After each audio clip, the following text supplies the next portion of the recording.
사설부터 보겠습니다. 느끼셨겠지만 제가 오늘 글 선정한 이유 보이시죠? 예, 다 법에 관한 얘기예요. 국회가 입법기관이고 우리 의회도 마찬가지로 조례를 만드는 입법기관이잖아요. 분명히 우리의 업무하고도 전혀 관련이 없지는 않는 부분인 것 같고, 또 조례 업무하느라 고생 많으신데 좀 느끼시는 게 있으셨을 거예요. 이거 보시면서 뭔가 그런 부분을 같이 보고자 골라봤습니다. 먼저 동아일보 것부터 보겠습니다. 내용은 쉬우니까요. 단락 분석부터 먼저 할게요. 첫 번째 단락에서 이제 문제 제기를 한 거죠.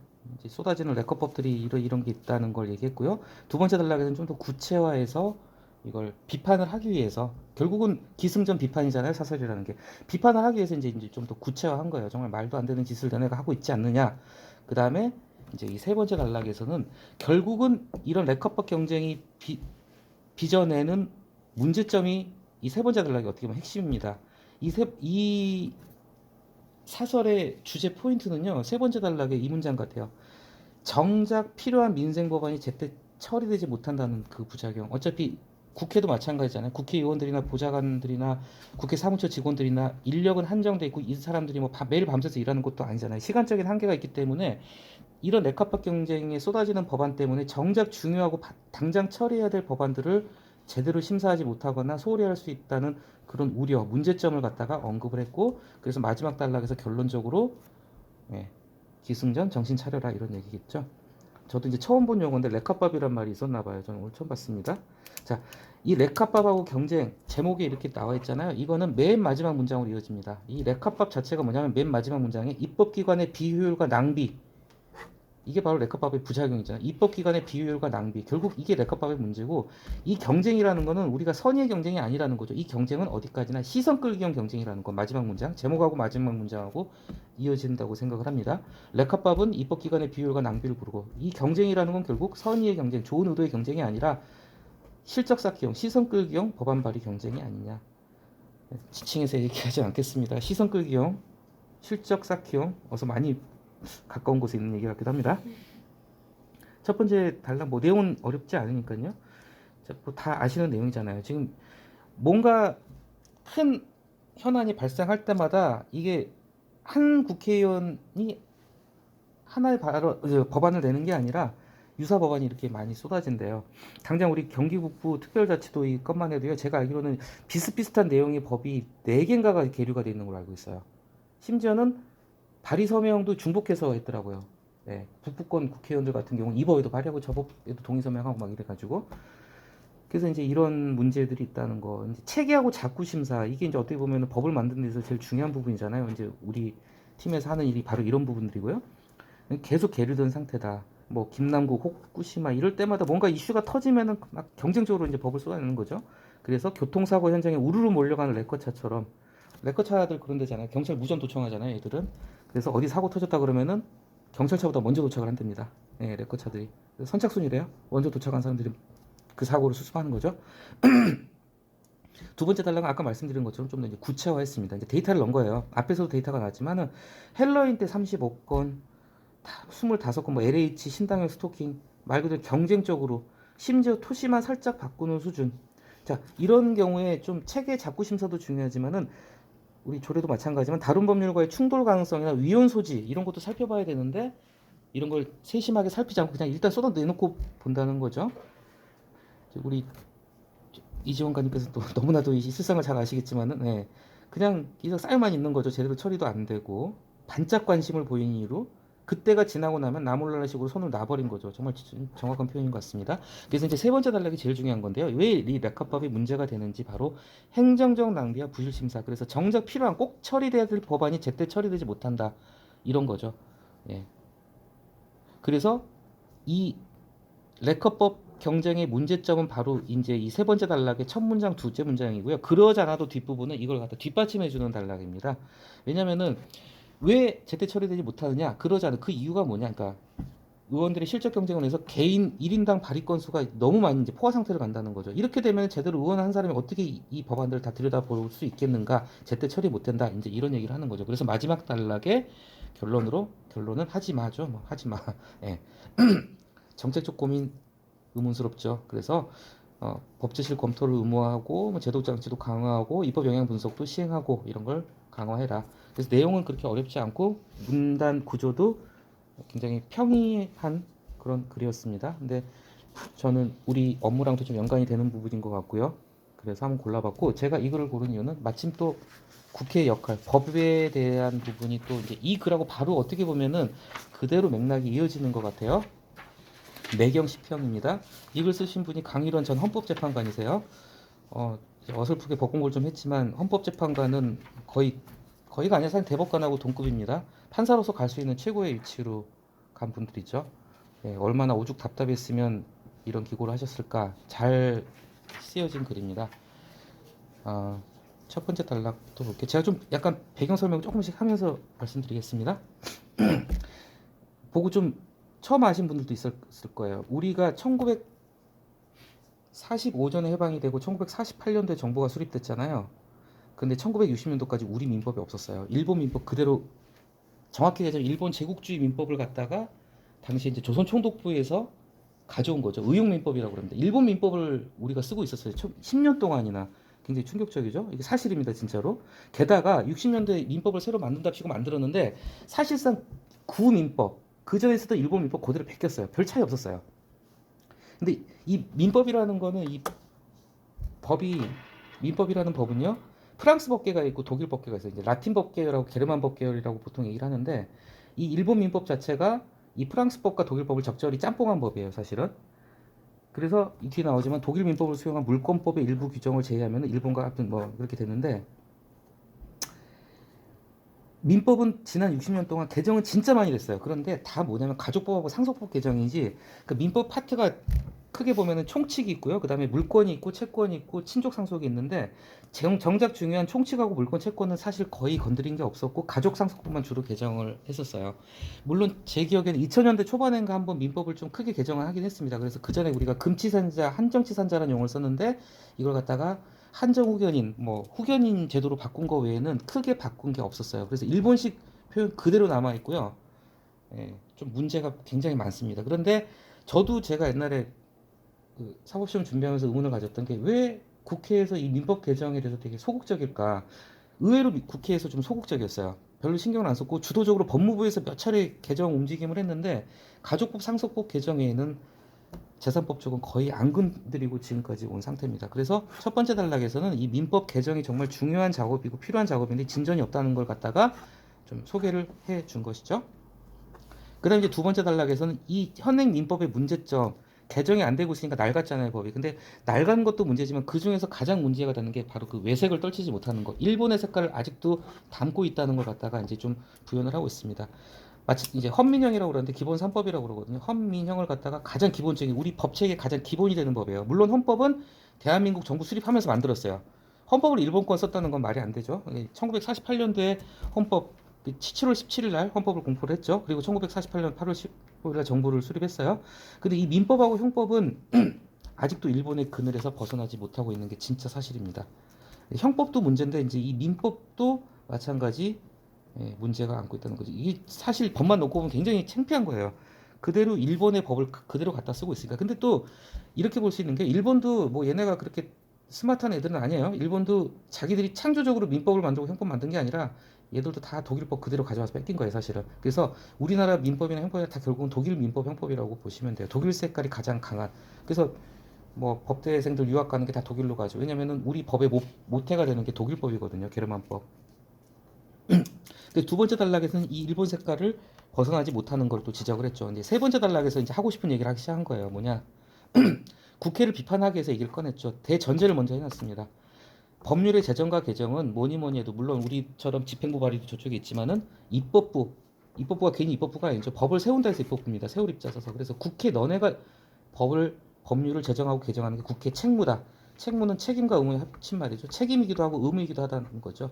국회를 결국, 이 글은 이제 굉장히 판사가 쓴 글답게 완곡하게 살짝 비판을 했는데요. 결국 국회를 비판하기 위해서 이 대전제를 가지고 온 거예요. 이것도 제가 생각했을 때 글 쓰는 하나의 기법인데, 모두가 부정할 수 없는 하나의 대전제를 가지고 오는 거예요. 예를 들면 1 더하기 1은 2다. 뭐 이런 식으로. 해는 동쪽에서 쓰고 서쪽으로 진다. 이런 대전제. 모두가 다 아는 사실 하나를 앞에서 먼저 전제를 해주고 나서 비판을 들어가는 거죠. 바로 이 다음 문장이 바로 아까 앞에서 봤던 사설하고 좀 이어지는 부분인 것 같아요. 국회는 정말 우리나라 국회 의원들 정말 열심히 일하시는 것 같아요. 법률을 엄청나게 많이 엄청난 생산성. 예. 약간 비아냥입니다. 다소 비아냥거리는 거예요. 엄청난 생산성을 보였다. 일본 법학자들이 놀라울 정도래요. 근데 또 여기 또 빠뜨리지 않고 얘기하죠. 권한을 확대하는 법률. 정치적인 법률과 개정은 정광석화, 번개가 다는 거죠. 번개처럼 하고 있다. 그래서 날치기 꼼수. 그런데 여기서 이제 그런 데가 중요한 키워드예요. 그런데 정작 막상 가장 중요한 기초 법률인 민법과 형법 개정 작업이 국회를 중심으로 이루어진다는 소식은 들어보지 못했다. 몇 차례 형법도 그렇고 민법도 그렇고 개정을 하긴 했어요. 근데 다 법무부가 주도했습니다. 법무부에서 그 위원회 만들어 가지고요. 법무부에서 안을 내놓으면은 근데 이상하게 이게 잘 통과를 안 시켰어요. 국회에서 수정을 한 경우가 많고요. 저도 그 이유는 잘 모르겠어요. 저도 뭐 민법을 나는 좀 공부를 했는데 왜 그랬는지. 그래서 결국은 국회의 어떤 직무유기를 갖다 비판하는 단락입니다. 세 번째 단락은. 그래서 이제 네 번째 단락은 사실 이제 이 글은 한 첫 번째, 두 번째, 세 번째, 네 번째 단락에서 완결이 됩니다. 뒤에 두 단락은요, 약간 보론적인 성격이 강해요. 이제 민법 개정의 당위성을 주장하기 위해서 민법 중에서 어느 부분이 왜 개정돼야 되는가를 갖다가 뒤에 약간 보론으로 추가한 부분이고 전체적인 문장의 기본 뼈대는 네 번째 단락에서 완성이 됩니다. 그래서 그나마 다행히 이번에 제대로 민법 전부 개정 추진하기로 하고 이것도 정부가 나선 거예요. 법무부가 민법 개정위원회를 구성했다. 이전에도 두 번 차례 했지만 국회에서 잘 안 됐거든요. 자, 이 표현이 멋지죠? 개정안이 아무리 부족해도 현행 민법보다 나쁠 수 없다. 글자 하나라도 고치라는 얘기죠. 어, 그 필자도 민법 개정을 거절한 이유를 이해하기는 어렵다. 근데 이번에 새로 위원회가 출범했으니까 이번만큼은 자, 마지막 문장. 국회도 적극적으로 임하리라 기대된다. 상당히 좀 점잖게 쓰셨어요. 약간 판사님들이 좀 글을 점잖게 쓴답니다. 그래서 그런지 기대된다. 임하라가 아니잖아요. 그냥 기대된다. 제발 임하세요. 적극 나서라는 얘기죠, 결국. 그래서 첫 번째, 두 번째, 세 번째, 네 번째 단락. 첫 번째 단락에서는 민법 개정이 그동안 지지부진한 어떤 그런 사실관계를 언급을 해줬고요. 그 중에서도 외색을 띠고 있다는 거, 일본 색깔 일색이라는 걸 강조해서 비판을 했고, 이제 세 번째 단락에서 국회의 직무유기를 갖다가 비판을 했고, 그래서 네 번째 단락에서 결론적으로 국회가 일을 좀 하세요. 그다음에 네 번째 그 뒤에 두 단락은 이제 보론입니다. 보론. 이제 민법 개정의 필요성을 갖다가 얘기하기 위해서 사례를 좀 들어서 근거를 뒷받침해주면 좋잖아요. 대표적인 부분이 이제 채권법의 계약법 부분인데 정말 맞는 말이에요. 지금은 이 계약법 분야도 굉장히 국제화 우리가 요즘 국제거래 시대잖아요. 근데 정말 60년대에 머물러 있습니다. 이 계약법 조항들을 보면은 굉장히 낙후돼 있는 부분들이 많아요. 예를 들면 우리가 정말 많이 일상생활에서 하는 계약 중에서 민법에 보면 16가지 이제 표준 계약들이 이렇게 있는데 여행 계약이 민법에 들어간 게 얼마 안 됩니다. 제가 그게 2009년인가 들어갔을 거예요, 아마. 여행 계약이 지금 민법에 들어간 걸로 알고 있거든요. 원래 여행 계약이라는 게 민법에 없었어요. 그 정도로 계약법이 좀 빈약했는데 그래서 이 계약법 그리고 이제 이거 보시면 느끼셨을 거예요. 이거 정말입니다. 우리는 주거 문제 해결을 위해서 이제 자가에 살거나 아니면 전세잖아요, 보통. 뭐 월세도 있겠지만 전세 제도가 민법에 없어요. 전세권은 있어요. 전세권. 전세권하고 전세는 완전히 다른 건데 전세권이라는 거는 물권법 파트에 있지만 계약법에서 이 전세가 지금까지 없어요. 그래서 이건 전부 다 학설하고 판례로만 이론 구성이 됐기 때문에 일반 시민들은 어쩔 수 없이 전세 관련해서 분쟁이 생기면 변호사를 찾아갈 수밖에 없었어요. 아니면 인터넷으로 독학을 하던가. 왜냐하면 법조문에는 전세에 관련된 게 한 줄도 없습니다. 물권법에 있는 전세권은 전세권이에요. 우리가 흔히 하는 그 전세하고 완전히 다른 거예요.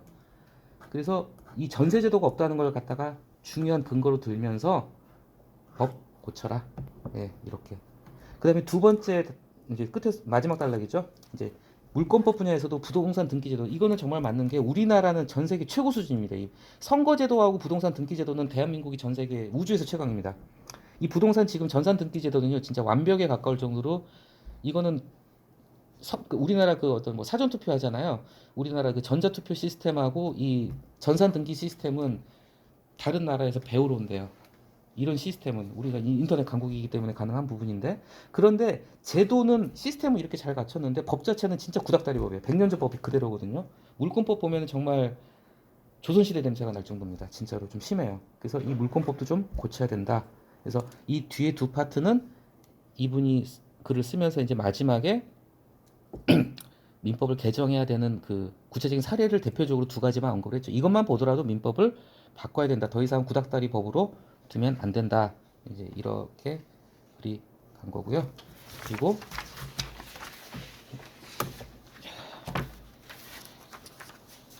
시 보기 전에 이게 혹시 이거 안 가져오신 분 있으신가요? 이거 마른 오징어를 가져오셨어요? 그럼 이거 잠깐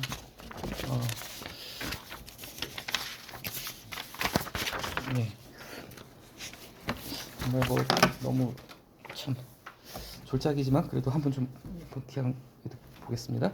자, 이 글의 필자가 하고 싶은 얘기는 그거예요. 결국은 이제 자기 경험을 통해서 법학 공부를 옛날에 했던 거 법서를 반복해서 읽었던 게 조금 도움이 됐더라는 얘기를 하고 싶었나 봐요. 예. 근데 이제 이것도 다시 보니까 약간 좀 전형적이랄까, 약간 그 어떤 공식적인 글이기 때문에 한번 좀 그 문단 구조만 한번 같이 좀 살펴봤으면 좋겠어서 첫 번째 단락에서는 뜬금없이 이제 마른 오징어 얘기를 꺼냈어요.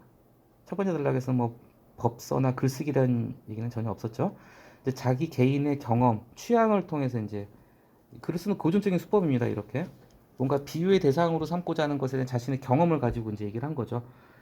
실제 글 쓴 사람은 불에 구운 것보다는 그냥 딱딱한 오징어를 좋아합니다.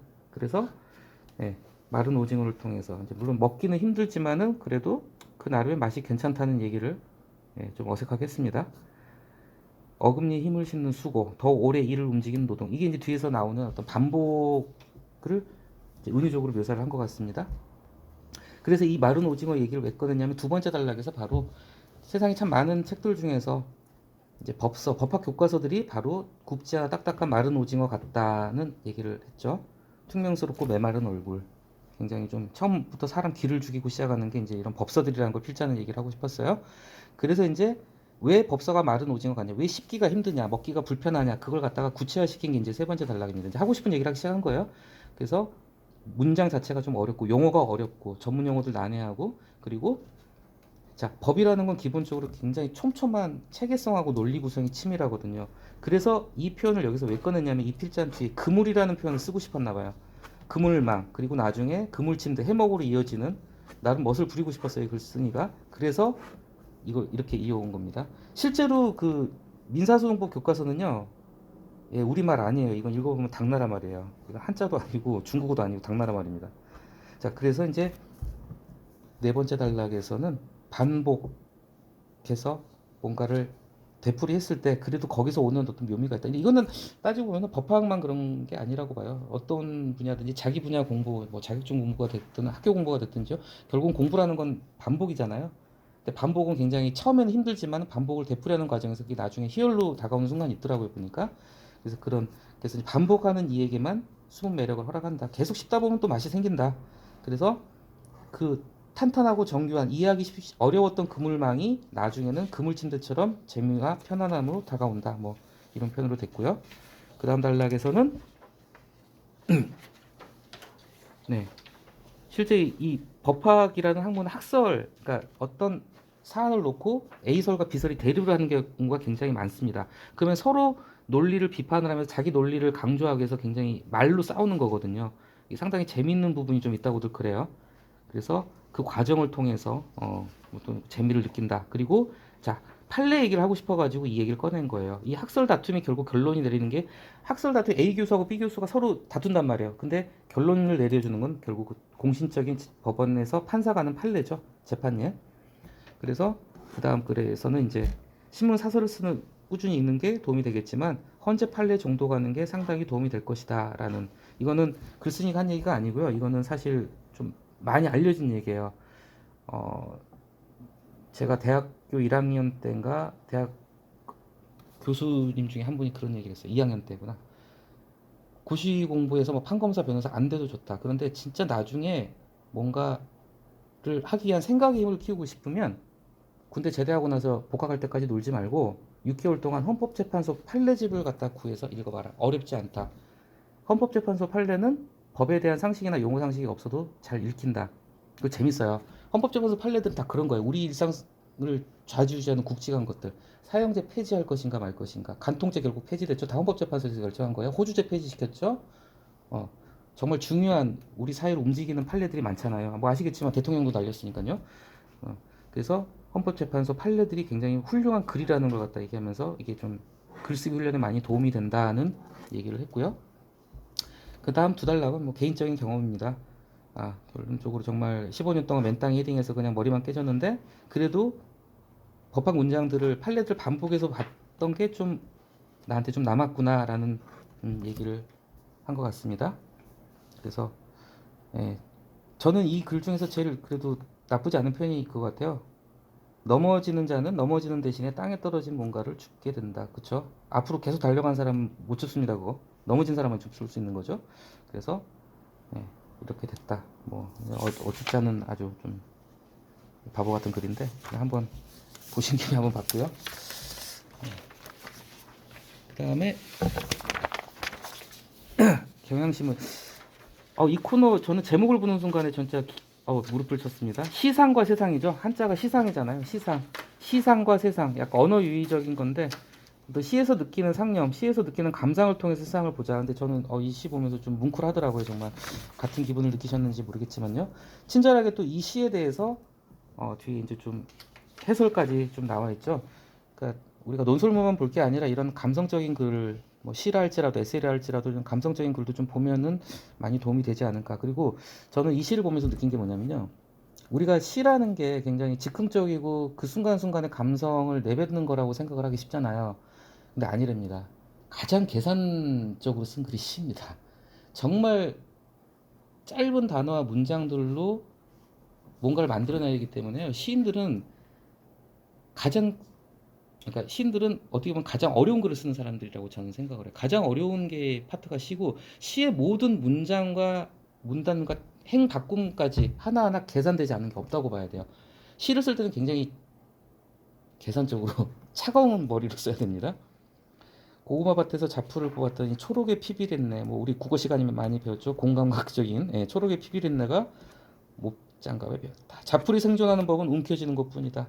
그리고 줄기는 뿌리를 움켜쥐고 뿌리는 흙을 움켜쥔다. 어떤 삶의 처절함을 딱 피비린내하고 움켜진다는 말, 이 단어로 그냥 표현을 한 것 같습니다. 삶의 처절함이죠. 피비린내, 움켜진다는 게 어떻게 보면 삶의 처절함. 아버지는 손이 컸다. 이 손이 컸다 의미가 여러 가지로 해석될 수 있는 부분인데 이 글을 해석하신 이 필자는 착하게 살았다는 거죠. 손이 컸다는 게 그만큼 양심적으로 살았고 남한테 없는 살림에도 남한테 베풀고 살았다. 그렇게 해석을 한 것 같습니다. 항상 움켜쥐는데도 끝내 뽑혔다. 뿌리를 내리지 못했다는 거죠. 어려운 삶을 얘기한 거겠죠. 나는 그게 싫었다. 이게 싫은 건 아니잖아요. 싫은 게 아니라 안타깝다는 표현이 이렇게 된 것 같습니다. 마지막 두 문장은요. 붉은 꽃 붉어졌다. 서로 닮았다. 누군가를 닮아서. 이것도 어떤 기법인 것 같아요. 이게 의도된 동어 반복이죠. 붉은 꽃, 고구마밭에 붉은 꽃이 피었고 그래서 눈시울을 따라서 붉어졌고 살아남으려는 것은 또 서로 닮았다는 그런 일반적인 얘기에서 내가 아버지를 닮았구나. 누군가를 닮아서 더 그렇다. 그냥 제가 이거 뭐 감히 분석하고 이럴 수는 없는데 한번 그냥 간단하게 가볍게 여운을 남기면서 읽어보실 수 있는 글 같아서 선정을 했습니다.